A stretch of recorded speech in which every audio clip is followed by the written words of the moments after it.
right. We got video. That's what I'm talking about. Can't have a panel with no video. I mean, come on now. Nice. Loving the American flag background, Jason. Yeah, look at that. Very patriotic. Great stuff. All right. We got Chris joining the party. All right. So I'm going to stream this on our social media stuff. Let me just set up a couple of things and we'll get rolling. You guys can chat amongst yourself for a minute or two. All right. Hi, everyone. Hey, Got a bunch Amy. of participants joining in here. All Good right. morning.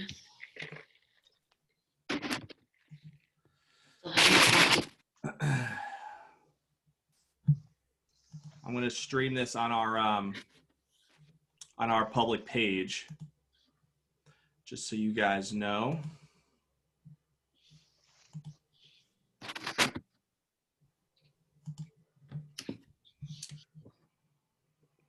All right. Everybody have a good Labor Day. Busy. Hopefully, were you actually laboring on Labor Day? You're not supposed to do that, Deborah. I know I was. Yeah.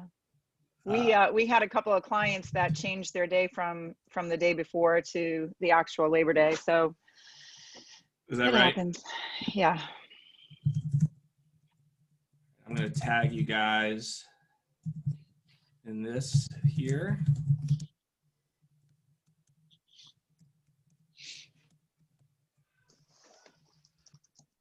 Okay.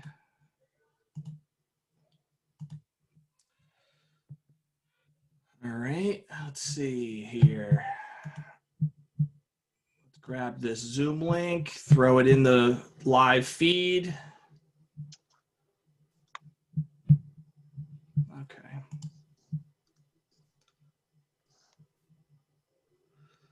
Hi, Margot. I can see you now, but I can't hear you. I guess it helps if I unmute. There you go. Now I can see you and hear you. That's dangerous. Making it rain with lead generation.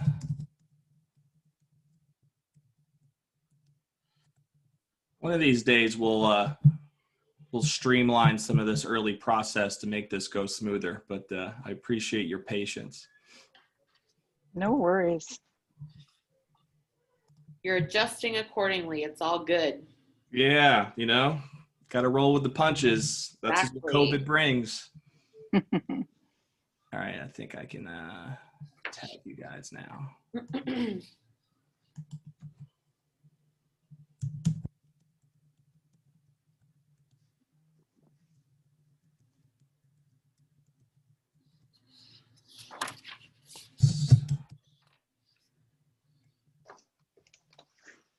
Debra, I like the door in the background.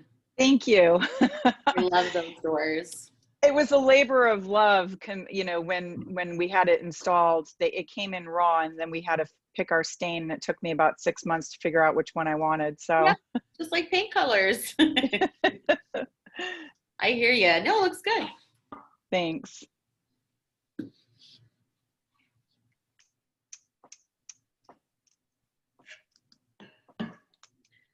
Oh, Jody from Celebration is trying to come in. Okay. It said it's not giving her a video option. Well, that's because she's not a panelist. Oh. So that's normal. She would be in our attendee group. Got you.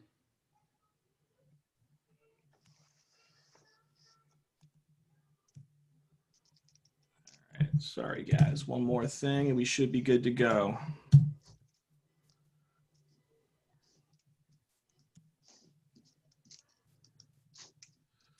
All right, let's go live. We should be setting that up now.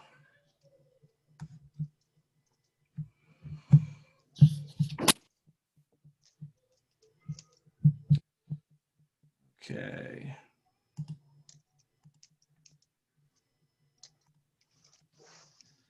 right, I think we're good, finally. So let's get rolling. As we always do, we have some really amazing sponsors that help us put on our entire platform. And those of you who might not be as familiar with our platform, Tampa Bay Real Producers is a platform that is designed to bring together, create a sense of community among the top producing real estate agents in the Tampa Bay market, in Hillsborough and Pinellas County. In order for an agent to be receiving our monthly magazine or even be getting invites to most of our bigger social events, they would have had to be a top 500 producer last year, which of course our 3 panelists are today. And somebody would have had to produce over 9 million in volume to be in that audience. And as a team, as a group, they averaged over 40 transactions last year, and over $14 billion in volume was represented by those top 500 producers in the Tampa Bay market. We have 3 people and today who are going to dive into a topic in a minute that have been on the upper echelon of that audience. So we're excited to have Jason McIntosh, Chris Dufala, and Debra Valdes join the party here today with our monthly Panel of Experts series. Right before we get to that topic and introduce them, I want to quickly introduce you to 2 of the sponsors that make this possible. They support us in not only the monthly magazine, but in many of our events and in this series that we put on every month called our Tampa Bay Panel of Experts series. And you can follow us on Facebook, on our Facebook group, our page, Tampa Bay Real Producers, or in our private group called the Top 500 Realtors in Tampa Bay. So first person I want to introduce you to is Margot Ackerman with Home Team Home Inspections. They have been a really staunch supporter since we started working with them in so many different ways. I've really gotten to know Margot well, and she is a rock star and just has a huge heart in wanting to help as many agents as she can in the area. Margot, feel free to say hello and introduce yourself. Good morning. I'm Margot Ackerman, one of the owners from Home Team. And I'm really excited because I spent a lot of time prospecting, as you know. And I look forward to hearing what our panel has to say this morning. And some of you know I use Real Producers a lot for my marketing, and I have a tendency not to give up. I can be very tenacious. I'd like to talk a little bit about what we do. Because we use a team of between 2 and 4 inspectors per inspection, we can perform our inspection within an hour on a normal size home. And that gives you lots of time to prospect and to go on to the next person, and you're not waiting around for 2 to 3 hours. At the end of the inspection, the inspector will walk you through. You'll know everything right then and there, and the report will be in your box in the morning. So I look forward to listening to all of you, and I expect to learn a lot. Thank you. Thank you, Margot. I appreciate your support of our entire platform, of course. Also want to introduce you guys to May Lyons with Artesian title, who have been actually, I should have said this about Home Team as well. Home Team supports Real Producers in 11 different markets now around the country. And I know Artesian also works with us in multiple markets here in the Florida area, Orlando, and now here in Tampa Bay. May, would you like to say hello? Hi, everyone. I'm Amay from Artesian Title, as Don said. Thanks, Don, for having us. You know, with title, of course, pretty much every title company out there gives an amazing closing experience, right? But really the bottom line of us is to make sure that the transaction is done efficiently and correctly. So due to that fact, we actually have in our operations department 4 attorneys that don't just look at the file right before closing, but they are in every single transaction from open to close, basically to just ensure peace of mind to you and your clients that every detail has been meticulously assessed, really, but they're overseeing everything. So that's why I'm part of Artesian. I'm really proud to be part of it, and just really proud to be with Real Producers in Tampa Bay. So thanks for having us.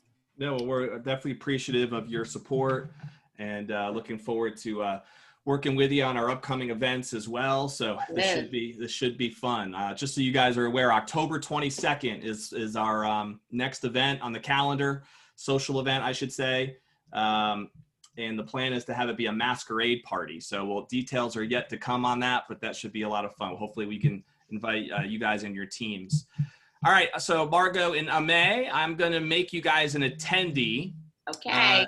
So that we can spotlight the panelists.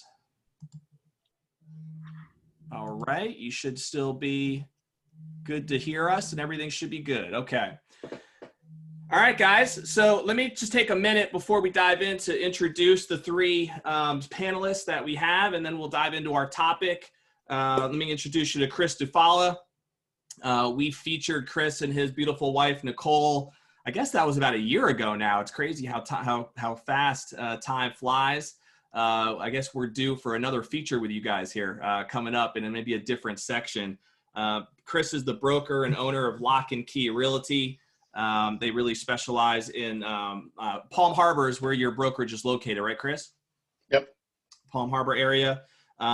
Chris has had a license back since 2005, been a top producer pretty much most of those years as he's developed his business over the years. He got into coaching and developing people in 2013, has 3 sons as well with his beautiful wife, Nicole.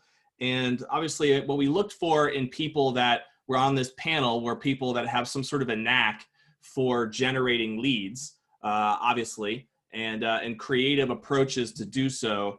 And Chris is one of those guys, according to his wife, Nicole, that's a lead master. So I'm excited to hear some of your thoughts. I know just last year as alone, some of those lead techniques brought over $15 million and over 80 transactions to your team. So we're excited to dive into that in just a few minutes. So thanks for being here, Chris. Appreciate it. Let me introduce you to Jason McIntosh as well. Jason actually was on an earlier panel that we had earlier this year down in the local in South Tampa as a rising star in the market.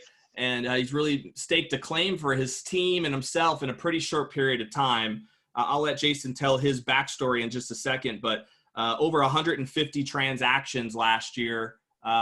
These numbers, by the way, are from the MLS, so I'm sure they're not completely accurate, but over 150 transactions, over 25 million for his organization and his team.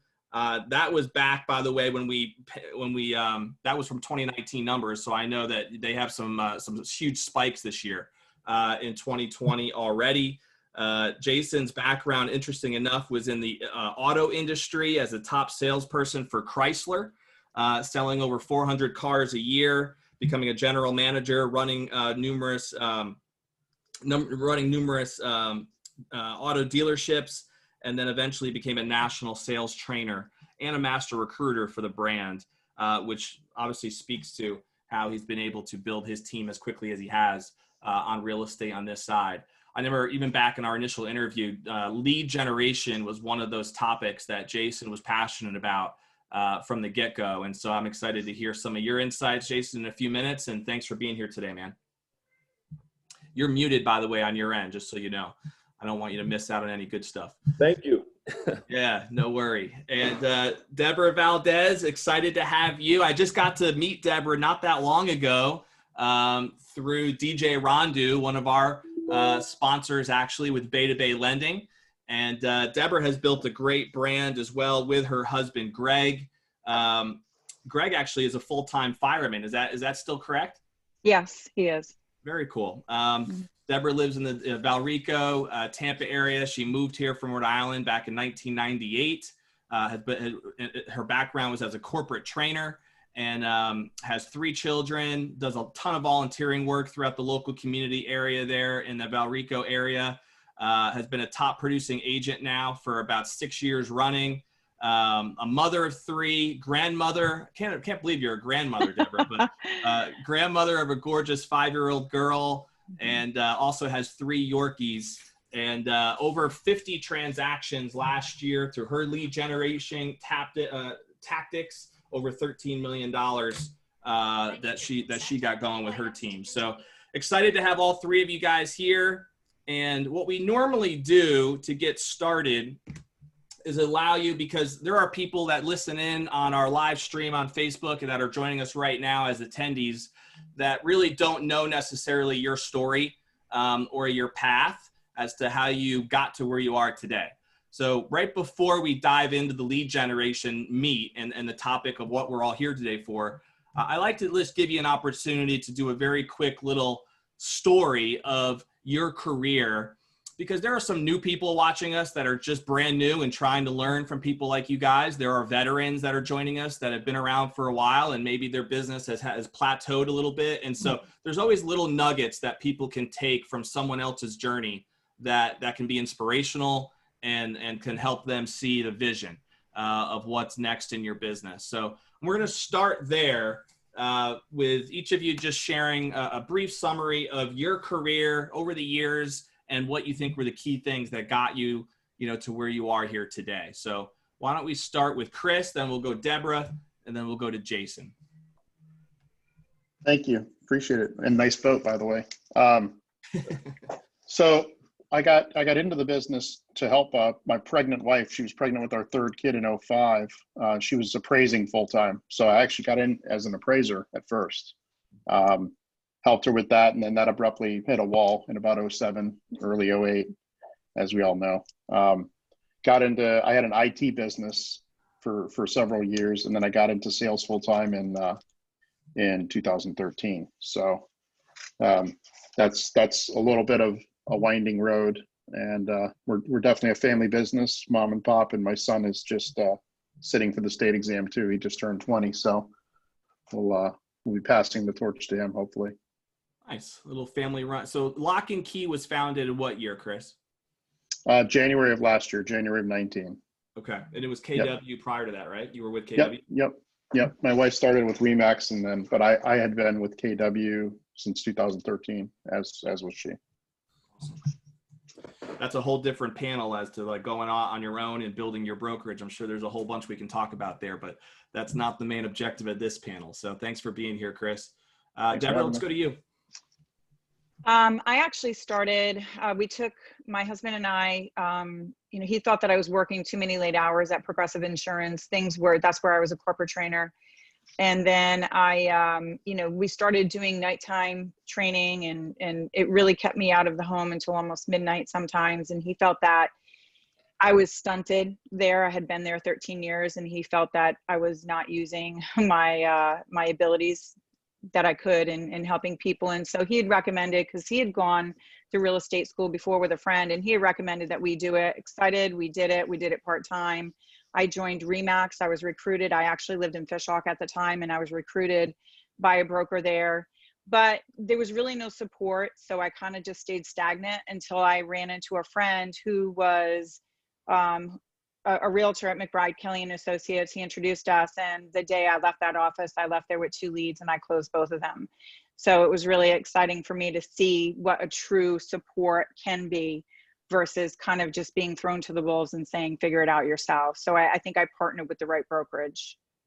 Yeah, that's a key element, I would think, especially brokerages that have certain systems in place to help you with lead generation, which I know we talked about in our interview that you feel like you have there. So thanks again for being here, Debra. And I guess the lesson to be learned from that story is get connected with the right brokerage, and that can absolutely. Make world, right? All right, Jason, let's go to you. Absolutely. Thanks for having me here. Basically, I've been around retail sales for 30 years. Besides 3 years I've spent in the Army. As Don mentioned, I was in the auto industry for about 20 years. So 100% commission, that's really all I know. When I got into the car business, before social media and before lead generation, was radio, print, TV, and newspaper. And then I was in the 90s. So I was in the auto industry during the transition. So lead generation is something that I've been really familiar with for the past, I would say, over 20 years. And then I moved down to Florida in 2015 to work with a friend of mine that was in the car business down here in Florida. And we worked together for a little bit. I started my team in 2018. So I've had this team for 2 years. And you've done a lot in those 2 years, man. Why don't you give us a brief little update? I feel like the numbers that I threw out there didn't do you justice. Yeah, they were a little off. So, you know, the MLS, you have agent 1 and agent 2. 2019, we did 43 million. And this year, I'm proud to say that, you know, we have been able to first, second, third quarter increase our numbers. So I think the need just changed a little bit. I would think all the panelists would agree right now we're seeing an uptick in maybe people that might have paused their needs. They're all out right now looking. So, you know, we will probably do another 10 million more this year than we did in 2019. How many people do you have on the team Just 12 to 13. now, Jason? Yes. Yeah, right at 13. 13. Okay, cool. And I know that, again, lead generation you can correct me if anything that I'm saying is wrong. This goes to all of you, of course, but I feel like lead generation is one of those main teaching topics that I know you've really taken a lot of pride in and have really coached your people on how to be able to fill the top of their funnel there with leads. So, well, absolutely. I mean, lead generation ends up turning into repeat referral, and they end up being your sphere. Right. So, you know, when you're starting your real estate career, if you don't, I was newer to Florida, so I didn't have a sphere here in Florida. So, I mean, lead generation is just second nature to me. So lead generation eventually turns into your sphere. Absolutely. All right, guys, let's dive into some of the meat then. And I sent you some questions in advance, so we'll not necessarily go through these in order. And don't feel like if for some reason you don't have anything that you want to add to a particular question that somebody else has already gone through, you know, there's no obligation to have to chime in on every single question. We'll just have an organic conversation and try to get as much value out of here as we can in the limited amount of time that we have. So the first question on the rotation here is just simple. What are your favorite methods to generate leads? And I think tied into that is the idea of what type of leads are you looking for? You know, what type of leads are you focusing on? And I think that's going to be very different, obviously, depending on your niche and the type of agent that you want to be. But I think those two go hand in hand together. Your favorite methods to generate leads and what type of leads are you hoping to get generated? So let's go in reverse. We'll start with Jason, then we'll go to Debra, and then Chris will end this one with you to kind of flesh out as many ideas as we can. Okay. Absolutely. So I think with leads, you have different buckets. You have your low-lying fruit. They're a little bit farther along in the process.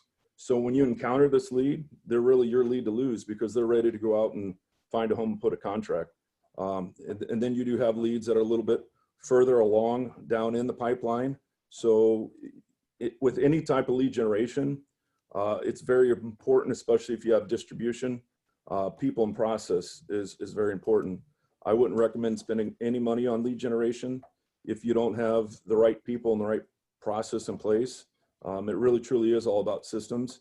And then with the people and process, I think you definitely have to have patience, persistence, and then even passion. So I do a lot with Zillow because that's kind of low-lying fruit. And then there are pay-per-click out there. There's Facebook. So we do other types of lead generation that might be a little bit further along in the pipeline. You just have to have the right people in place to help nurture those while the people with immediate needs are being taken care of. So I heard you say Zillow, Jason. And so do you find that some of the specific types of leads that you're pulling from something like Zillow, are they very different than the types of leads you would get from other sources?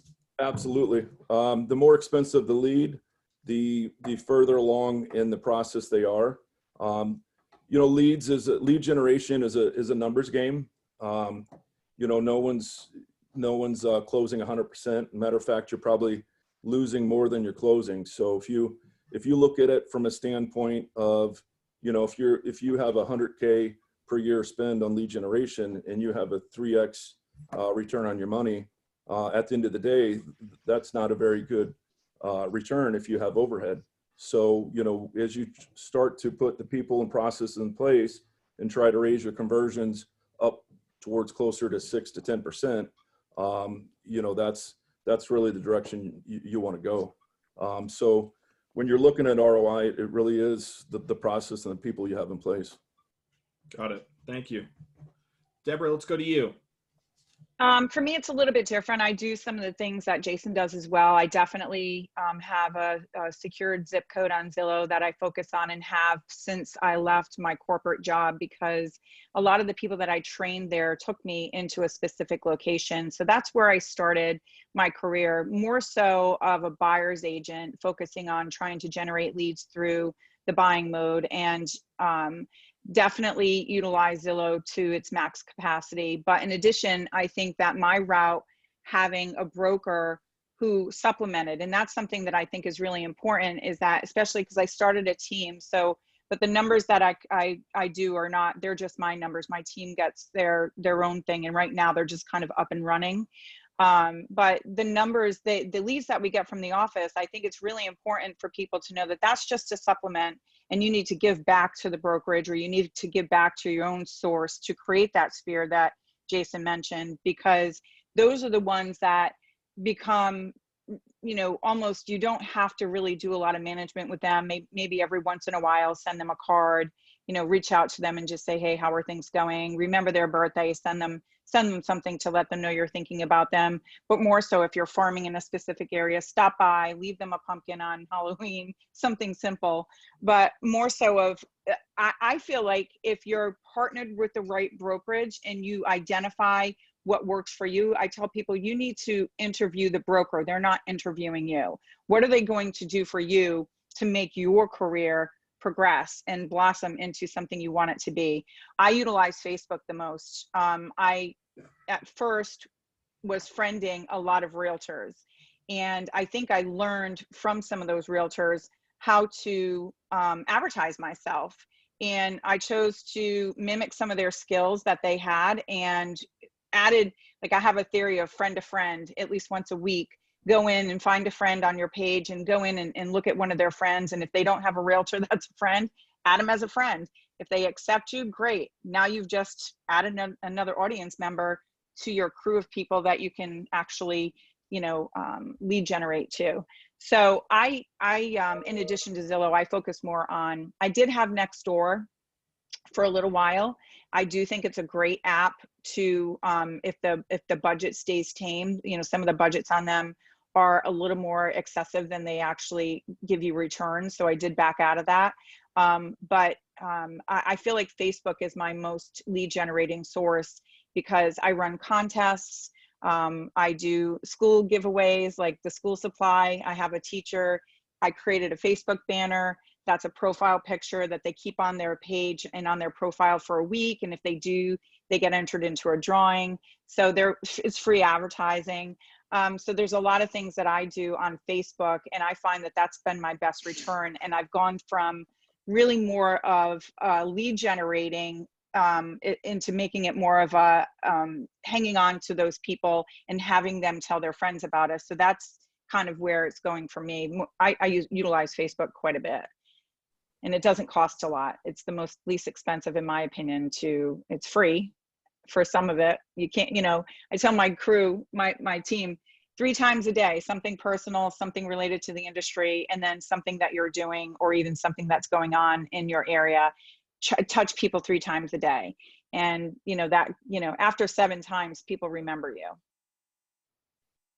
That's a great tip, and really important to understand that it is about multiple impressions. A lot of people don't get that when it comes to, we get so caught up in this whole world of how many people liked my post and commented on my post. And like, you don't realize that there are countless amounts of people who actually still view the post, even if they didn't like it or comment it. And so that content generation funnel is such a critical component when you're talking about social media.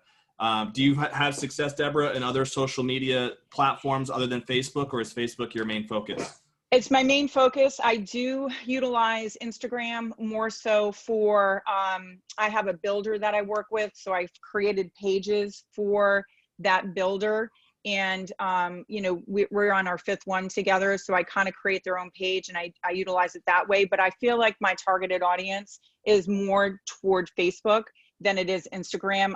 And not to, you know, stereotype the age group or anything, but I feel like the crowd on Instagram is more of like my children's friends, and they're not quite in that buying stage yet. So I do focus more on the the Facebook, because I feel like to get into the Instagram world, it's going to cost me a little bit more time and energy to navigate through there. And I'm just so comfortable with Facebook. Got it. So, Yeah. but my landing from Facebook usually gets them to register on my website, and that's how I capture their information. And if I don't get them to register, then I make sure to reach out to them, have them like my page. I send them a friend request. I make sure that I also don't ignore my current friends. If there's a post there and they put a picture of their dog, I always say that dog is so cute. You know, you've got to make sure that you interact with people, not just become this brand more. So you've got to keep it personalized. It has to be something personal on a regular basis. Yeah, I loved your idea about the 3 posts a day, something personal, something business, and something like, you know, area specific. Like that shows that you're actually in tune with your community. Yes. I think that's a very smart approach. That is a simple system that anybody can adapt to and add into their business, you know, model to start getting that traction out there. I think that makes a lot of sense. Chris, let's go to you, man. So, you know, like Jason and like Debra, we have done Zillow. We don't do Zillow anymore. I won't go down that rabbit hole as to why, just a personal decision. We don't spend a lot of money on leads anymore. I work almost exclusively by referral. If you guys remember that movie, Pursuit of Happiness with Will Smith, you remember when he was cold calling, right? We've all done that. Well, he cold called and then he went right to the top. He's like, screw this. I'm just going to go whale hunting. That's what I do. So I've done it all. I've done FSBOs, you know, I've tried everything. And if somebody is watching this that's new in the business, I would say, try it all. Don't spend any money. Like Jason said, I agree with that 1,000%. You can sit at an open house for free, right? You can door knock for free, right? You can pick up the phone and call through your entire sphere for free. Like there's so many things. Don't get caught up on the shiny objects. They're all BS. I'm sorry, just my opinion. You know, work organically if you can and go whale hunting. So I started calling on builders, little builders, you know, 20, 30, 40, 50 units. I got an 80 unit condo complex, and that turned into about 110 units total between selling through as the listing agent for all those 80. And then people that would buy, of course, sometimes you double end it. Sometimes you'd have to sell their house for them, get to sell their house for them, not have to. So there's a lot of right ways to work. We also use, when a new agent onboards, I give them I put something together. It's just a spreadsheet. It talks about a sphere stimulator. So friends and family, businesses that you use, past clients. Even, by the way, if you used to sell insurance, well, you have past clients. You know, I called up a dentist, a friend of mine that used to be a client when I did IT work, and sold him a house because he knew me, liked me, and trusted me. Right. So people work with people they know, like, and trust. Neighbors, social media. To Debra's point, you know, that's her superpower. So stick with that. Networking groups. By the way, it doesn't have to be BNI. Nothing against BNI. But if you're a realtor and you're trying to get into BNI, good luck. You know, that line stretches around the block. Join Rotary, join Kiwanis, do something good while you're at it. Houses of worship, you know, whatever. So there's a lot of different ways to go about it. And what I tell people is try them all. Don't spend a lot of money, but cold call, door knock, do all that, and you'll figure out what your superpower is, and then just stay in that. Only do that. My wife would rather talk to perfect strangers, so she loves cold calling. I would rather chew glass and gargle alcohol than cold call. That's me. So instead of doing that, I work by. Can you do both of those at the same time? That's pretty impressive. Maybe. So you know, I just figure out, and it works. So I've got, to Debra's point, we had a person on the team. He's since gone into our brokerage as an individual agent, but he dialed in. He figured out Instagram. You know, he's 24 years old, crushing it. I mean, crushing it. He doesn't spend a penny on leads, and he'll probably do, as an individual agent, 2 years in the business, he'll probably do 50 transactions this year. So, you know, but that's his superpower. I have another agent in the same vein that does open houses, and he's an absolute ninja at open houses. So, you know, try it all, figure out what you're good at. You'll know pretty quickly what you're good at, right? You'll be able to look at the results, measure everything. And if you are going to spend money on something, you need to throw that nickel around like it's a manhole cover. I mean, hold it accountable, every penny. Make sure that you're not wasting money on leads. Leads are not the problems, right? I think Jason mentioned it. It's all about conversion, right? If he's doing 60-10% conversion, you're crushing it. Most agents aren't.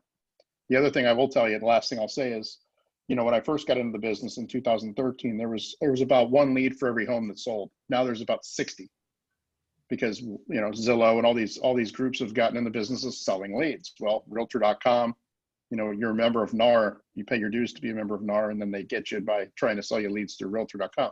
Nothing against that if that works for you. Not my cup of tea. Good stuff, Chris. There was a lot there that you threw out. You mentioned the idea of trying to identify your superpower and what that is going to be. I think that resonates with a lot of people, and there's probably for some people a lot of confusion because they're still, whether they're new or they've been around for a while, they might not be able to really know yet, you know, what that superpower truly is. And you mentioned, like, try everything, try to keep experimenting until you find out what that superpower really could be for you. Just so we heard you correctly, how would you identify your superpower? What's that niche that you have found? You mentioned your builder approach. Is that what you identify as your superpower, or is it your sphere of influence concepts? What's the main thing that resonates with you? Sphere of influence concepts, but more importantly, you know, high level relationships, right? I'm not going after one listing. I'm going after 100, right? So I also network with a bunch of wholesalers. Well, these guys, we've all seen them. Don't laugh.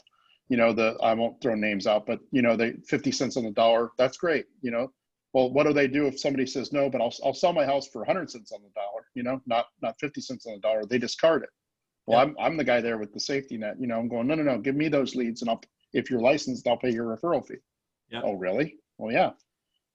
You know, yeah, so there's a huge addressable market that a lot of people aren't thinking about. They're thinking about paying Zillow or paying Trulia or banging the phone or doing open houses, and that's all great if it works for you.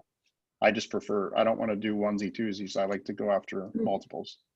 And that's what you meant by going after the whales, right? Are those sources that are going to be able to be consistent supply of leads coming towards you? Those are the builders, the wholesalers, the people that are not just going to be those onesie twosies. 100%. Yep. That makes sense. Yep. I love that. And there is so many different investors out there nowadays too, with the boom of HD TV, and everybody thinks they can flip a home. So every mom and pop out there who wants to wholesale deals, those are probably some potential sources of leads that I know many agents have some success with as well, for all the reasons you just laid out. So just to summarize that one topic, we talked briefly about Zillow. Debra talked about connecting with the right brokerage and making sure that they have that office supply of leads that makes an impact. And also Facebook, Instagram, Nextdoor was thrown out there as another lead generator. Love the idea of tapping into builders, small custom builders or larger builders. I feel like I should have an assistant here who's making like a list, you know, on the side that we have jotting all these things down. Networking groups, I think, was a great idea. I love your spear stimulator ideas, Chris. Anything else before we move on that you feel like was missed that have been solid lead generators for you in the past that you coach your people on, or that you've seen work for other people? Don, I think I would just add that I think this is super cool, and I love the idea that you have 3 different panelists and we all do different things. And it really boils down to what works for you and what you like, what you enjoy. I love this superpower analogy that Chris used, because what this proves is everything that everybody's talked about, myself, Debra, and Chris. It all works. Every bit of it works. You just have to pick what you like, because if you don't like it, it ain't gonna work, right? So I think that's the coolest thing with lead generation. You know, I like the low-lying fruit. I understand how important it is for the people further down, which is why we have our little nurture department too. I think the one thing that wasn't touched upon, which plays into everything here, is the social media aspect. You know, we try to do a lot of that too. It's definitely important to put personal touch to it. But, you know, everyone wants to call themselves an expert. However, you know, an expert is really defined by your experience, but more importantly, what people say about you. So I think that that's the most important thing, is if you're going to be relevant, if you're going to be top of mind and you do these things consistently, you do have to be a person as well as just a brand, like Debra said. And, you know, reviews is everything, because people are shopping online. You know, people are making their decision where they're going to eat, who they're going to buy a house from, who they're going to buy a car from. So I think your online presence, I think your reviews, all of those things are very important, because your audience classifies you as an expert, not yourself. Anybody can say I'm number one and I'm the best, but if everyone else is saying it, you don't have to. I think Florida too. We have such an opportunity here with, you know, the 55 plus communities and people looking for vacation homes out down at the beaches, and finding your niche where you feel like you can specialize in over and above your general lead generation. You know, I work predominantly in Sun City Center, and that is, you know, a lot of agents, I know you do as well, Jason. Yes, Now, a lot of agents are afraid of some of these locations because they don't feel comfortable discussing how things work, how the fees are, you know, what location has the exorbitant fees versus the ones that are a lot easier on the wallet. So if you find something, not only just through a Zillow kind of domination, if you want to put money into that, you don't have to. You just have to become comfortable with the location that you feel like, and it doesn't have to be called a farming area. It's just something that you feel like you're going to do well in. And, you know, for example, I lived in Fishhawk. I know the area very well. I'm not going to try to compete against some of the top agents in there, but if somebody knows or wants to move to that location, I know the area very well. I'm going to stay put where I know, and then I'm still going to, you know, advertise and connect on a personal level with the people that I'm friends with through social media and through other connections. You know, I think it's important to have that continuous, just reconnection with them. Even if I sold them a house 3 years ago, I have it in my calendar to send them an anniversary card for their homeversary, things like that. But I think, to your point, it's absolutely important to know that it's a likability contest. If they like you and you have knowledge of how transactions work, then you're going to get business.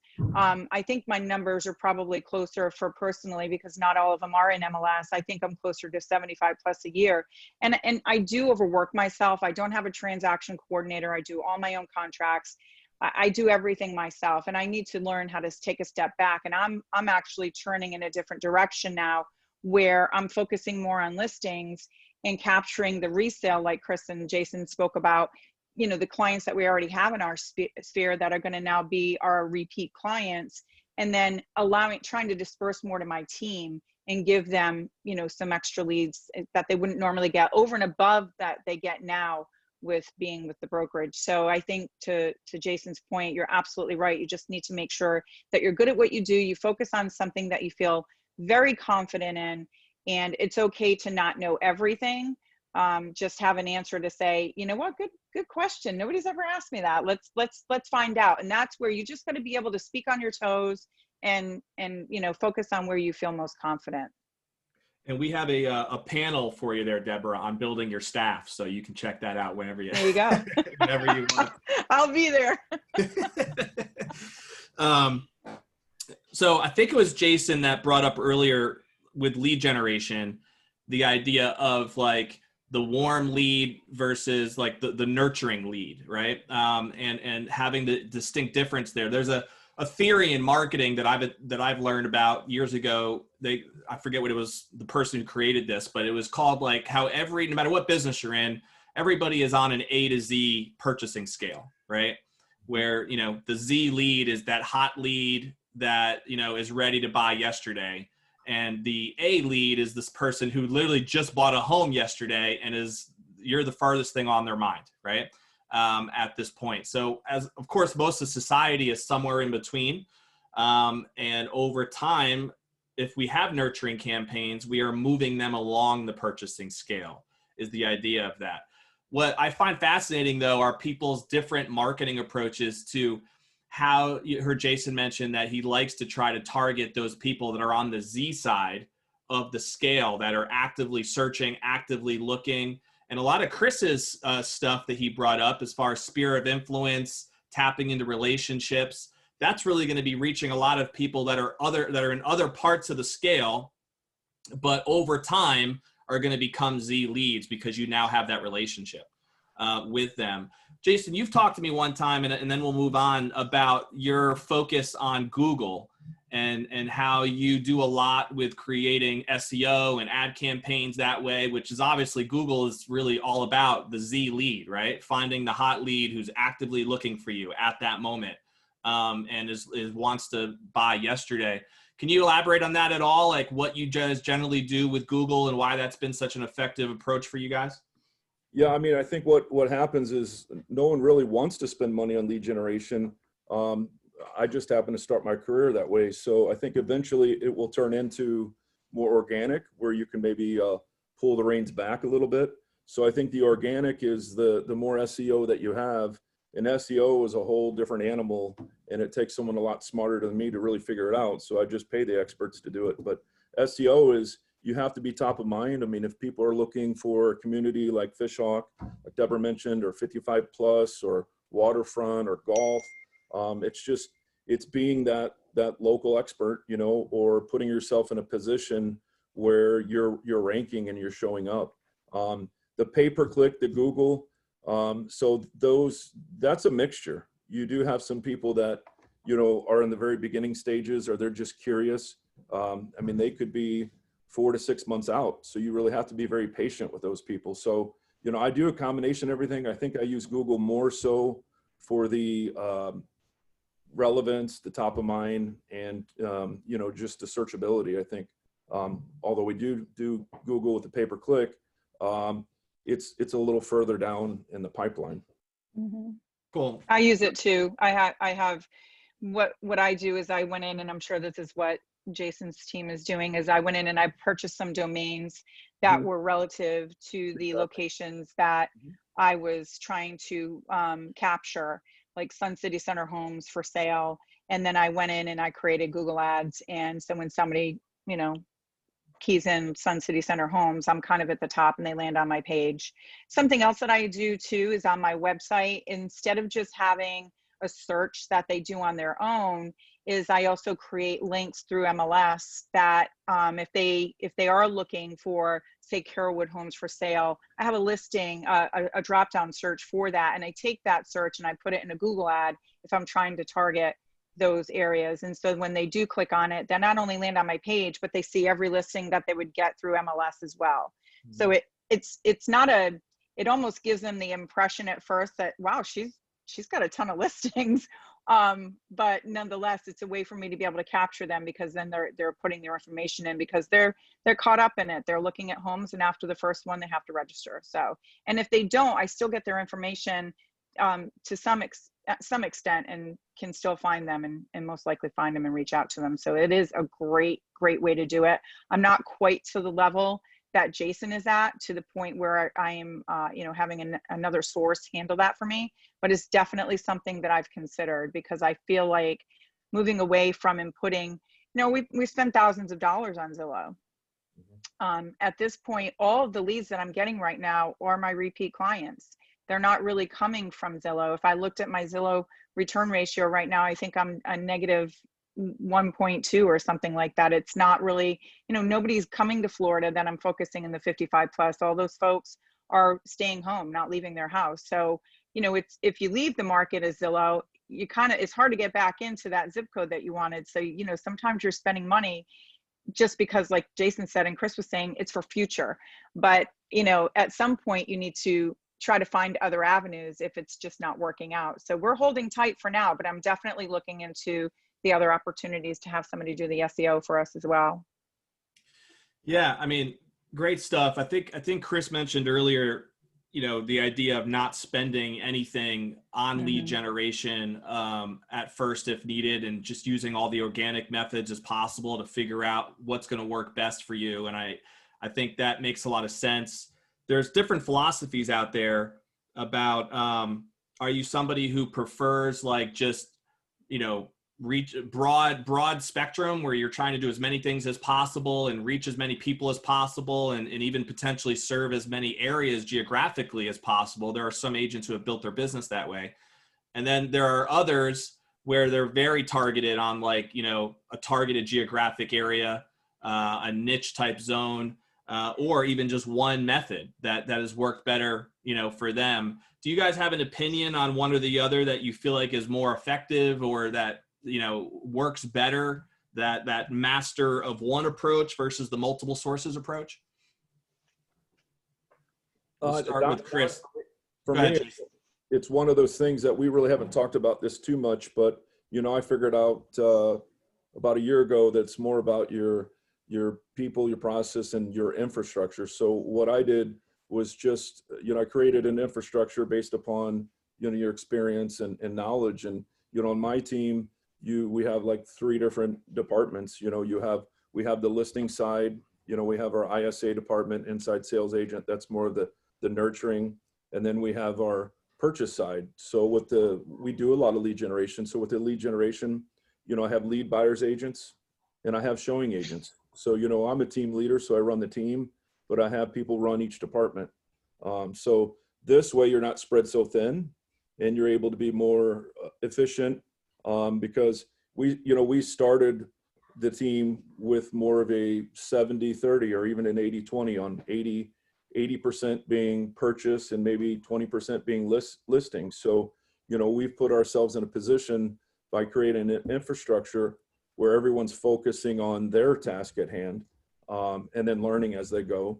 And then that allows you to go prospect into secure listings, because it's really hard to do everything efficiently. Something's going to slip through the cracks. I mean, you have to put your focus on one thing. So the multiple source thing, yeah, absolutely, you can do that if you have the people focusing on each individual one. You can't do it all. There's just no way. I've tried to do it all. I remember those days of not having a transaction coordinator, like Debra is getting ready to do, hopefully. It's hard to let go. When you're a perfectionist, it is hard to let go. So, it took a while for me to let go, and that's the only way you really can grow. So I think with lead generation and all these things that we're talking about, it goes beyond your process and people. It's just really your infrastructure and who's focusing on what, because not one person can focus on it all. You can have people that lead the departments, and I think that's the biggest thing for us that we have changed, and it has made a impact in our business and our numbers. And the sky's the limit. I mean, when you look at lead generation, statistically, you're losing more than you're converting. So you can look at 6% as being rock star, but I look at how can we figure out the 94% that we lost? How can we keep more of that? Or how about the leads that you have paid for 6 months ago? You've paid for those leads. How about reviving those leads and cashing in and adding to your ROI that you've already spent? So there's a million and different things we could talk about, but I think it's just the process and the structure has a lot to do with it. Yeah, and I think it makes a lot of sense that for somebody who's going to have a multiple source approach, that can grow over time as you're scaling your organization. Correct. And being able to have people that are focused on these different sources that, like Chris said earlier, he's got a guy in his team who's just great at Instagram. So that's that guy's thing. And so Chris's organization has benefited from his passion of Instagram and being able to find ways to grow that. Chris, anything you would add about this conversation on multiple sources versus master of one type of an approach? It depends where you're at in your business. So if you're early in your business, you got to do everything, right? You've got to do multiple sources. You have to figure out what works. But I'll go back to what I said earlier. Once you figure out what works, 1 or 2 or 3 areas, then just stay in those lanes, mm-hmm. right? And then once you've had enough business, like this year, we'll probably do about, as a team, we'll probably do about 200 transactions, as a brokerage, about 300. And I would say 50% of that is repeat business. That's not an exaggeration. So what I mean by that is, existing business. If you're brand new in the business, you don't have a lot, right? But if you get one closing, now you have one past customer. Well, that turns into 10, turns into 20, turns into 500. Who knows? So, here's the NAR tells you 89% of buyers said they'd use their agent again, and 12% actually did. So the delta there is an abandonment, right? Yep. We didn't, and I'm guilty of it too. Like, thanks, next, right? And then on the sell side, it's 85%. said they would use their agent, 23% did. So now you've got 62% of abandonment. You know, that's easy to capture. If you did a good job, and I'm assuming if we're on this panel, we probably do a pretty good job. Why wouldn't they want to work with you? It goes back to what I said earlier. People work with people they know, like, and trust. If you've already done business with them, you know, that's your easiest, you know, it's like swimming with the current instead of going upstream, right? I mean, your addressable market is your database of past clients. You have to get there, right? But that should be one of your primary focuses when you're 5, 6, 7 years in the business. Or like Jason, who's been in the business for a couple of years, but he's crushing it. He's got a big addressable market of past clients. So my budget goes to client events. So we go to the, you know, when we actually had sports, we would go and we'd rent a suite at the baseball stadium, and we'd have, you know, past clients. Goes back to what you were also saying about ranking your clients, right? Don't be afraid to fire somebody. Yeah. You know, that, so I know we're talking about lead gen, and that seems counterintuitive, but I mean, if somebody's taking 90% of your time, they have no gratitude and treat you like crap, don't work with that person, move on. So it's as much about identifying that perfect fit as it is just, you know, wanting the business. Everybody has FOMO and they're gripping, like they need to work with that person and find them a house. You know, life's too short. Move on and work with 2 or 3 people that actually value you. Great stuff. And I feel like the idea of ways to maintain the leads for those existing client base is such an important topic that I feel like we're neglecting if we just move off of that so quickly. But I'd appreciate it if you wouldn't mind sharing a couple of nuggets, Chris, on what do you think over the years have been some of the more, you mentioned one, like doing these fun events with your past clients at events. What are some other systems that you feel like have been effective for you to try to narrow that droppage that you mentioned, that 89% that say that they would use you again, but only 12% actually do? What are things that you do to try to narrow that? Well, it goes back to what Debra said too about like house anniversary cards. You want to touch them at least 12 to 15 times a year. I know there's a lot of different, whatever works for you. There's a lot of different thinking around, oh, you need to touch them 30. No, you don't. If they're a past client, you know, put them on a call schedule for once a quarter, you know, drip on them with whatever system that you have. You know, the best system is the one you use, right? So just whatever system you have, you know, just drip on them, make sure you stay in touch with them. And then once or twice a year, have a big blowout event. I'd rather spend 10 or 20 grand on a big ass party than 10 or 20 grand a year on Zillow. That's just me, you know, and it creates way more of a stickiness factor, not to mention, not to get on that soapbox, but Zillow it's like feeding T-bones to the dinosaur that's trying to eat you, paying money to Zillow. It's, in my opinion, you know, they're not our friend. They're trying to put us out of business, believe it or not. So I'm in a love-hate relationship with them because I'm sorry, I didn't mean to cut you off. No, go ahead, Debra. I feel like, you know, I want to sever that relationship with them do it as well. I'm kind of caught, but in the same time, it's also helped me capture listings because I'm a premier agent. So I'm the only one that shows up and so with my focus shifting more so to listings, it's kind of like, oh, you know, it's the #1 search engine. So do I sever a relationship that's actually now kind of working for me? So to your point, it didn't work for you, but right now I feel like it is working to my benefit. But I understand what you're saying. It's kind of like, you know, when I hear, oh, we'll buy your home, and I'm like, wait a minute, you're competing with me and I'm giving you all this money every month. Yep. So it's definitely a situation where I'm torn and trying to find other avenues right now to isolate myself and be above some others when it comes to listings, because I feel like that's a huge deal. When it always seals the deal for me when I show someone that I'm a premier agent and I'm the only realtor that's going to show up, and I will show their house. And so that, you know, that makes a big difference. So well, I'm going to have to find my niche too, to figure out how to, you know, cut ties with somebody who is kind of cutting into our industry also. So I agree with you on that. So what did you call him, Chris? The dinosaur that's trying to eat you? Is that makes sense? Jason, were you saying something? Yeah, I'd like to piggyback on that. I think you keep your friends close and your enemies closer. So I would agree with what everybody's saying. And for me, I understand you know, we talk about the Z word here, and it's again, keeping your enemies closer. And I think for me, it's just leveraging some of the advantages I can use it to work in my favor versus not my favor. So, I mean, I agree with a lot of that. And I think maybe what Chris had mentioned earlier, it depends on where you are in your career. So, you know, I mean, I did do Zillow for the instant, you know, gratification and to build a database.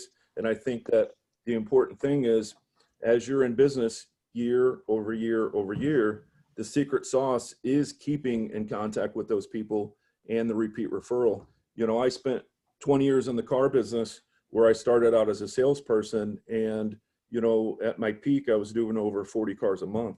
Well, when I started the month, I already had, before, you know, on the first, I mean, basically I had 30 deals already because it was repeat referral. So when you get to the point where your database or your CRM and you have those leads in there, I mean, you can jump ship, abandon it if you have a very tight process and if you are staying in communication with your people, because there is gold in that database. I mean, people, you know, there are people that live in a home for 30 years, but most don't, you know, and there's people 17 months ago, 19 months ago, that I'm sure each and every one of us have, you know, taken the equity out of their house, gotten them a premium and upgraded them. So, I mean, there are people buying homes every few years. Their needs change, whether they're upsizing and downsizing. So for me, you know, I take things and leverage them. It's about leverage, using it for your advantage. And then you're going to get to a point at some time in your career. I haven't been in real estate since 2005. You know, I've been in it since 2015. So it will get a point in time, I know, in my career and with my team that, you know, I may not have to spend a dime on lead generation. So I think that's a very important point of it doesn't matter what you use, because lead generation's lead generation. I mean, honestly, they're all trying to put us out of business. But, you know, in the car business, it's not going to change. 10 years from now, it's going to be the same. So in car business, since I got in the car business, I think in 97, and they were constantly trying to put us out. I don't know if you guys have ever driven past those Carvana things where you can basically buy a car out of a vending machine. So they will always try to put us out of business for the next 5 decades. But you can never take the human element out of it, and that's us. You can never take the human, the one-on-one relationship, the trust, eyeball to eyeball, kneecap to kneecap. You can't, that's something you can't automate. So I think it just depends on where you are in the career. And then for me, again, you keep your friends close and your enemies closer. So that's my theory. But, you know, I agree with a lot of what Chris said there too. But again, what works for you works for you. And you know, I know my team's heading in a direction. And, you know, at some point in time, probably in the future, we won't rely upon lead generation as much. Yeah, no, I mean, I think that's the objective of why we, like you said, Jason, bring so many different people from different opinions and different backgrounds together, is that there's more than one way to skin a cat. We all know the saying. And I think it was one of you that brought up the idea of like the fortune is in the follow-up. All those, you know, sayings that we hear are there for a reason. And it's critical for us to have those systems in place. So to, again, put a bow on that particular topic and then move on to this next one. What I think some of the key takeaways we heard was to prefer, when you're newer in the business, like Chris said, to figure out what your lane's going to be. You know, try multiple sources, get experience with as many things as you can, whether that's open houses, lead generation, all the 15 different things that we went through there, and find what those 2, 3, 4 things are going to be that you can then invest your time into to go deeper, that you either, like Jason said, like the best, which I think makes a lot of sense. If you enjoy a certain way to generate leads, there's a top agent that we've featured recently who just loves events. And so her whole business has really been revolving around open houses. And like, she kind of is almost like a de facto event coordinator in a way, like just with her personality, but she just loves open houses, and she's built a great business, a top producing business, through the power of open houses. Need to connect with her. And I need to know that secret. And the leads that she generates through that. So that's her thing. And, ultimately, it's important for all of us to find what that master of one or two is going to actually be. So I think that makes a lot of sense. But like Jason said, the other way to try to do that is you can have your own one or two things that you're great at, but then find other people by scaling your organization to reach all these other methods. And I also think that makes a ton of sense as you're if you are somebody looking to build a team, which we know not everybody wants to do. All right, let's switch gears to talk a little bit more, some granular stuff about, we've talked about all these free approaches. When you are making a decision to invest in leads, which all of you have done in some shape or form, talk to us a little bit about how do you go about the idea of setting a budget for leads? What are you tracking? I know Jason mentioned the ROI. I think it was 6 to 10% is his targeted ROI that he would like to see from any lead source that he's investing into. Let's try to get some more clarity on, do you set a budget? Is it an annual thing? Is it a quarterly thing? Is it something that you're tracking every month and making constant adjustments to? Or do you stick to a plan? You have an annual budget. You're not going to change anything for a certain period of time, and you think about it along those lines. Let's talk more about that, and that'll lead into probably our last topic when it comes to specific systems that help you make sure that these leads that you're investing in are actually effective. So let's start with the budget one. Why don't we start with Debra? We'll go to Chris, and then we'll go to Jason. I don't necessarily have a budget in place. I think as I get more business and, for example, I'll spend probably more on a listing than I will to reach out to a new client. But because I spare no expense, and I'm sure a lot of others don't as well, I'll spend upwards of $700 on, a $600,000 listing just for photos. And then I'll put it, I do things, I put it in a magazine that goes out to, 15,000 people electronically, as well as, maybe 1,500 people hard copy. And then I also so it really depends on, and then also people reach out to me for this magazine. It usually is a charge of maybe $700 for a full page. And I'll say, well, I'm not interested. And then I wait for them to drop the price to a quarter of that, and then I'll do it.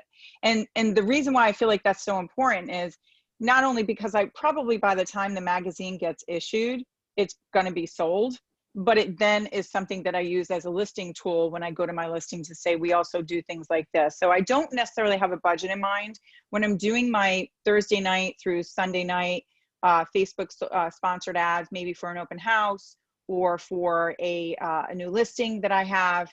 Then yes, that's where I say, okay, I'll spend $200 or $250 to touch, maybe 10,000 people. And of those 10,000, I can see that maybe 650 clicked on my link. So yes, that does have a budget to it. But when it comes to, and Zillow does have its own budget as well, but I think my budget changes as my business changes.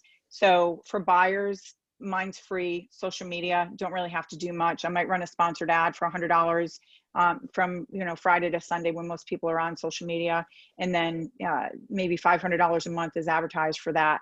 But otherwise, my budget changes based on the business that I have at that time. Last year, I spent probably $30,000 in marketing for lead capture. Cool, I like it. So it sounds like your budget is more on a per method basis than necessarily on the business in general overall. Right. Chris, what are your thoughts on that? So we set our budget in October for the following year, and we try to do it, we shoot out. So if you're doing it in October, you're trying to base it on year-to-date numbers. So we extrapolate the last 2 months of the year, and we figure out, okay, like last year we did 1.2 million in GCI, for example, and some of the books out there say you should do 10% is your lead gen budget, right? That's easy. Well, 120,000. We didn't do that. We cut it in half. We said we're going to do 60,000 for lead gen for this year. We made that decision last year. We base it on last year's production, even though our goals were higher, right? That was before we knew anything about COVID. So we had a $60,000 budget moving into this year. A lot of it we didn't spend, a lot of that was towards events. And a lot of that was we allocated that and we stay true to it. So if we spend $60,000 in lead gen by August, guess what? We're not spending any more money for the rest of the year. So we try to stay true to it. I think when you get to the point where you're doing a fair amount of business, you've got to, in my opinion, I think you have to have an idea on what you're spending and then hold every dollar accountable. But most of our money went towards in a bucket, if you will, for events.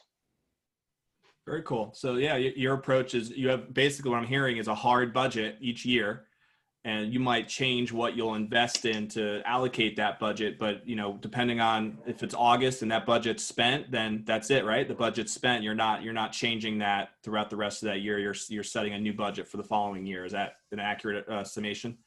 Yep. And like I said, this year, of course, everybody's business changed because of COVID. We had a few months there where it just didn't make sense to spend money on a lot of lead gen. We did double down on some things that we were doing to try to anticipate, the rebound, which we're all dealing with now. Right. So anyways, yeah, so we had a lot of money set aside sitting on the sideline that we didn't use, which is good, and turned out we needed it, right, to survive. Yeah, no, that makes sense. Good stuff, Chris. Jason, what do you think? Yeah, I would kind of agree with a little bit with what both Debra and Chris said. For myself, and it depends on if you're listening to this panel, if you're considering starting lead generation or investing, or if you're currently investing. For me, it wasn't so much figure out a budget at the end of the year for the next year. It's what I'm currently spending, so if I recommend, if you're going to start spending any type of money, all the things that each and every one of us have talked about, make sure you have in place, and make sure you understand it's a numbers game. So you have to be very patient, and you have to understand that, 1 out of every 10 leads, if 3, 4, or 5 out of every 10 leads buy, you might get those first 3 in the first 3, or you might get those 3 in the last 3. So it just really depends. You have to look at it in its entirety, because it's really easy to fizzle out and burn out if you're not getting that instant gratification. For us, what we've done is what works, we've scaled. So, over the past few years, I might have scaled, 15 times. So you take a budget that works and that you can measure an ROI on, and you keep cranking that bad boy up. And then you might just take away completely what isn't working. For me, once you get to a point you're spending X amount of dollars on one source that works, I've tried to spend more money to supplement that, to increase your return, whether it's adding additional staff or whether it's adding technology to help you automate your systems, because you have so much of a volume of leads, where you're trying to capture those people that are a little further along in the buying cycle, but yet you're so focused on the here and now. So it's a combination of taking that lead source that you're spending money on as far as the budget goes, and rather than, if you scale to a certain point, and then there's other tools or resources that you can add to supplement that to increase your conversion, because you're already spending money, so you got to look at it that way. And then you're right, there is the marketing aspect, and there's all those other things that we all have to do anyway. But I think, and specifically with lead generation, for me, it's been scaling, knowing what works, cutting what doesn't, and then maybe even spending a little bit more money to supplement what you are spending and where you're getting your most ROI on. Because there are things you can do to increase your conversions, and that's kind of an ongoing experiment. I know it is for me. So, every day I learn something different, what works, what doesn't work. Should have tried this. It sounds like a great idea. So it's like practicing medicine, right? You've got to try a bunch of different things until you figure out what works for you. And what works for me may not work for each of the other 2 panelists, so that's the interesting part about it.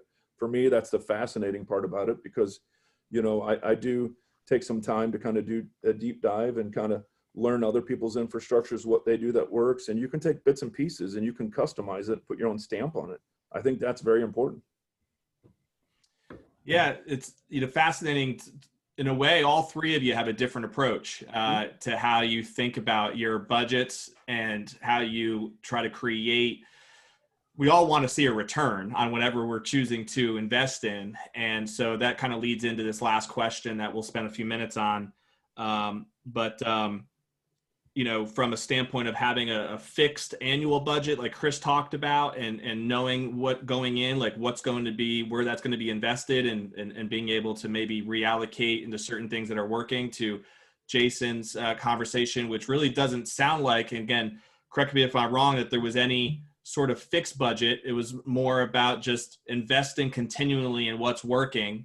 Correct. And reallocating revenue into things that are not potentially. Debra was a little bit of in between there. Debra's focused more on specific methods and making sure that she knew what that individual method was going to be costing her. What are some specific, like in the questionnaire I sent you, I used the term KRAs, key result areas, where Jason mentioned just the idea of systems.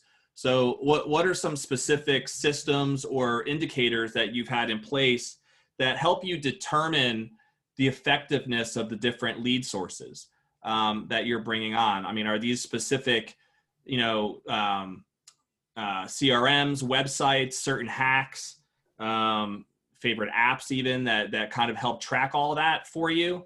Or what do those systems look like that help you determine? And is that something that you're only looking at every, you know, year, every month, every week, every quarter? As to when you're making those decisions as to, like you said, Jason, that the revenue is going to be readjusted and moved from one source to another. So why don't we start with you this time, Jason, then we'll go to Chris and then Debra. Yeah, for me, I look at it every single day. I actually, last year, I started using a coach and mainly for just inside what other people are doing across the country. And to, you know, hone my skills and craft, and part of the advantage for me is using the systems they already have in place as far as like tracking everything, you know, so you can measure it more so. I think, you know, in the auto industry, we were always chasing a number. So you were always up against the prior month and you were always up against the prior year. I think there's something that motivates you. If you know you're a little bit behind, you got to turn it on. You know, you can never get comfortable. You can never get complacent.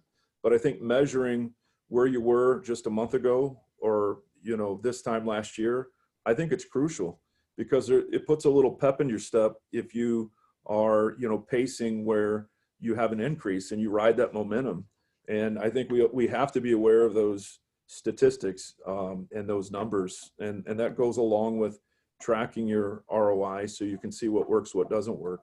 You know, so for me, you know, it's that data is crucial. I know for me. And so these are systems that you've gotten through coaching. Is that what I'm hearing, Correct. Jason? That Yeah. A certain coaching program that has a lot of these things built into it? Correct. Is it a national program? Yes, it is. Okay. Yes, it is. Cool. Let's go to Chris. So full disclosure, we're not as good at this as I think we should be, but we're using a tool called CTE to track everything.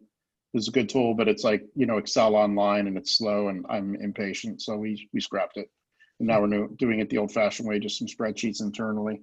But yeah, you have to know where your money's going, right? You have to hold every nickel accountable. And, you know, and if it also helps you identify your superpower, like we talked about earlier.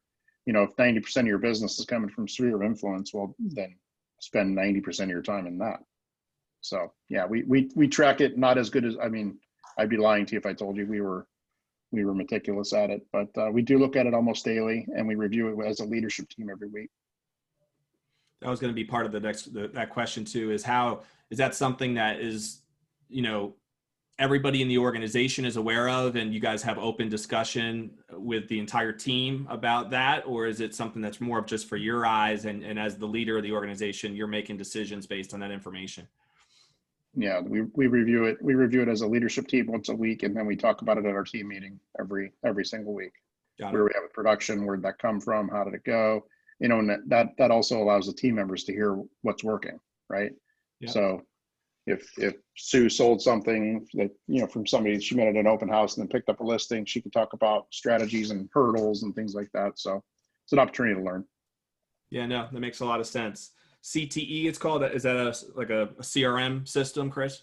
Yeah, it's commitment to excellence. I think it's CTE. I don't know the website, but you can, you know, Google it and find it. CTE Real Estate. Got it. Cool. Thank you. Debra, what are your thoughts?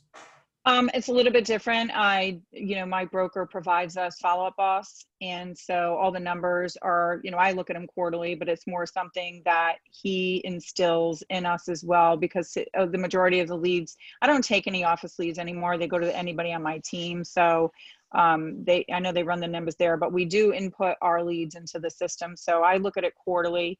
My money's being spent toward lead generation are definitely different from marketing as well. But I look at what Zillow tells me every quarter. I do something called American Lifestyle Magazine. So my budget for that one increases as my sphere of new clients increase as well.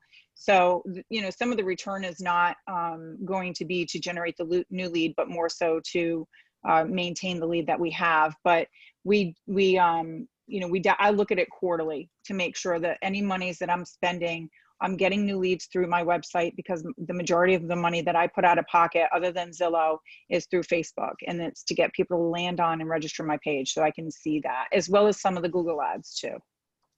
Got it. That makes sense.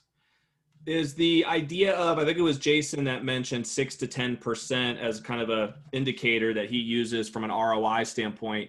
Is that something that you guys look at as well, with a specific targeted percentage that you're measuring these sources by, as to whether you want to reinvest it in or not? I don't have a specific number. I know what kind of, I guess I could say the industry standard is looking for. I always say, as long as I'm not losing money, it's okay if I break even, because eventually, there's going to be those months where, like when COVID hit, my investment into specific areas was a break even, or maybe even a little bit of a negative for a moment. But as long as if I make one deal to recoup all the money that I spent that month in that arena, I'm happy with it. I also feel as though, and I know it's very minimal, but I feel like a $25 gift card to somebody who's never done business to me before is the best money I've ever spent, even though I can't really put a percentage of value on that. But I have seen a return on those as well, but nothing measured, I guess you could say. I just know that eventually those people end up using me in their, for the most part. So I don't have a specific number, unless it's a Zillow type of system that I'm looking at, where I say, well, you know what, we're investing into something that's not turning around well. Everything else I feel like I'm doing is really more for maintenance than it is for generating, for the most part. Got it. Yeah, I'm a big fan of the $25 gift card ideas. I agree. Love that. they could go a long way. That's a Yep. never-ending return on those, for sure. Yep. Chris, do you have any other thoughts on that? Yeah, I would just say, a buddy of mine's our financial planner, and he says if it doesn't go somewhere, it just goes, in terms of money. So just be careful. Whatever you're doing, make sure that, I know a lot of agents, even locally and nationally, that do 50 transactions a year and they're broke, because they're just haphazardly spending money on stuff, or not leveraging properly and holding it accountable. So, it goes back to what Jay said earlier about, like, processes and systems and, and accountability. So just be careful. Try to avoid those shiny objects. Yeah, well, we all know that there's a lot of shiny objects out there that are designed to grab your attention as much as possible. That's for sure. And there's a never-ending ways to be able to spend your money, especially as a top producer. Countless options get thrown on your plate. As we wrap up here, any favorite apps or specific CRMs or hacks that we didn't mention yet that you feel like are helpful for somebody who wants to build out a more robust lead generation system? Something I did a little here recently is I invested in my own app, because I think in this day and age, especially with short inventory, it's important when you have people that are out there looking. You put them on You put them on your MLS strip. That's important because it gives them the instant alert. But we all know, every panelist sitting here knows, you can put them on an MLS strip and they're sending you foreclosures and short sales, and they're sending you Zillow or whatever it is. They're sending you listings above and beyond, you know, that MLS strip. So just kind of getting tired of that and getting tired of your client that you're working with becoming clickbait for another agent because they're out there clicking, because that's how people shop, is they click. So we did an app. It's a home search app. So basically, once we interact with them the first time, it's right there in anybody's app store. And Tampa Real Estate, there's a nice little plug there. So if you go to your app and do Tampa Real Estate, our app comes up. And then so what we try to immediately do is put them on our home search app. And I think it's better than a Zillow or a Redfin or anything else out there. But this way, you're watching their activity, and we tell them, favorite, we can see it, schedule the tour right there from the app. It'll send us an alert, and we will instantly schedule that for you. So I think it's so important to maintain ownership of your leads, because they're your lead to lose, you know. And I think it's fascinating, you know, even leads in our own database that might be 130 days old, if you don't do a good enough job of keeping ownership of them, sometimes they find their way back to you, and then you hear the stories that, you know, they've been out with 5, 6, 7 different agents and looked at hundreds of houses, and, you know, had all these bad experiences, had a bad experience with a lender, and, you know, then they resurface, and within 2 days you put them with your lender that you know and trust, and within 2 days you find a house that they love and write the winning offer. So I think for me, that's been my favorite new thing that I've added, is having our own home search app, because then that way, you know, we will have them on the MLS, but it kind of keeps them away from all the other traps that make them become not a person, just a lead. And I think that's very important. We talked about leads, but it's like, it's people, it's relationship generation is what it really is. They're a lead, but they're actually a person first. So I think that's the biggest thing with leads, is knowing how to speak with them, knowing how to interact with them, because at the end of the day, we're probably right most of the time because we're the experts, but you don't want to necessarily tell your client that you're getting ready to know, because I tell my people on my team all the time, they're relying upon our expertise, not the other way around. So it's either you're going to lead or be led. So I think with leads, treating them like a person first, and not getting so defensive, not trying to, you never want to win an argument, you know, so a lot of it is just how you approach, how you speak to them. You know, I mean, I think if you're using things like, you know, I could see where one might think that, however, let me share with you what I encounter every single day, you know, so it's just a different way to just speak with a lead, because they're people first and then they're leads. I think we got to treat them like people. You can measure the leads and the sources, but they're still people first, you know, and I think that's the biggest part with, if you're going to spend any money, whether it's $1 or 100,000, they're people, you know. And then like Chris said, I love that. I mean, I tell my people all the time, you don't have to work with everybody. That's the nice thing about our business, is you will work a lot harder for someone who appreciates every single thing you do versus someone that doesn't. We don't have to work with everybody. People can fire us, but we can fire them too. So I think that's the most important part about it, is we got to look at them as people, not leads. I don't know where you come off thinking that real estate is a people business, Jason. Right. No, I mean, that's a good bow to our entire conversation. We obviously want to fill these funnels as much as we can, but at the end of the day, if we're not treating people and providing value to them, then, you know, nothing else really matters, which Right. You guys would not be top producers if you weren't doing that. So that's the biggest, I would say that's probably the biggest similarity that I get from my unique perspective of interviewing as many top agents as I get a chance to do. That idea of being viewed as a consultant and wanting to really be a great listener, hearing people's needs and finding a way to solve those problems and help, and truly wanting to consult and help their client is probably the biggest thing that separates top achievers from everybody else. and from the agents out there who give real estate a bad name is that they don't have those same skill sets when it comes to truly wanting to serve people at those levels. So I appreciate the fact that all three of you served the real estate community today by being open and sharing your insights. We all know that real estate can be a competitive industry, but our whole philosophy with Real Producers is it's about collaboration. And if we can bring the top people together, we firmly believe that the entire real estate community benefits from having people like yourselves sharing your secrets and your tips and your tricks and all the things that help you build great businesses. So you'll be hearing more about specifically Jason and his team on our next issue, since they have they'll be on the cover of our veterans issue coming up in November. So that'll be exciting. I know, Chris, I believe you're a veteran as well. I think our article that we did with you guys was about your affiliation with another veterans cause last year, and appreciate all of you out there that have served and continue to serve our country as well. So thank you so much for everything you did today, guys. Appreciate it. This recording will be on our Facebook page and in our private group. And we'll catch you guys next month, second Thursday of every month, for our next panel of experts. So have a great day, guys. Thank you. Thank you. Thanks.